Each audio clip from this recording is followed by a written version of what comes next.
Okay, this is the morning after. You see that thing right there? That is a footprint.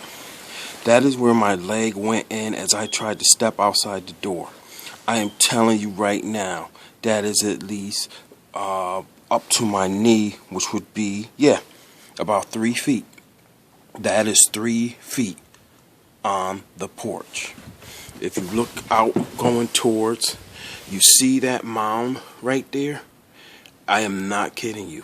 I can't get to that mound just yet because I am not trying to walk in what you see right here because this is at least 3 to 4 feet of snow.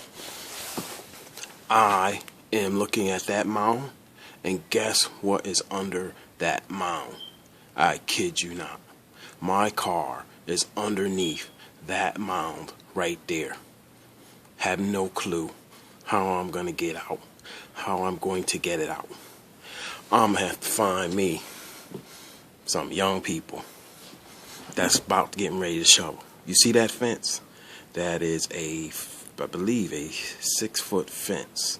You see where the snow is? That's just to show you how real this blizzard was. But again, I'm going to put my foot back down. You see my leg? My knee is right in, and I have tall legs. My knee is in there. That's how it is going all the way to my car. And so now I'm going to have to figure out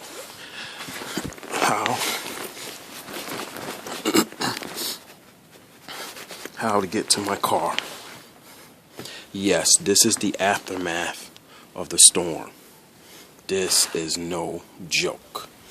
Now I'll be back because I have to figure out how to get to my car that's buried under that mound. Yes, this is as bad as 1978. I haven't seen it like this since 1978. This is not good at all. Not good at all. Snow everywhere. Everybody's completely covered. That's the morning after on the East Coast in Connecticut, where we were hit with at least 36 inches. I'm B Smooth, and I'm out.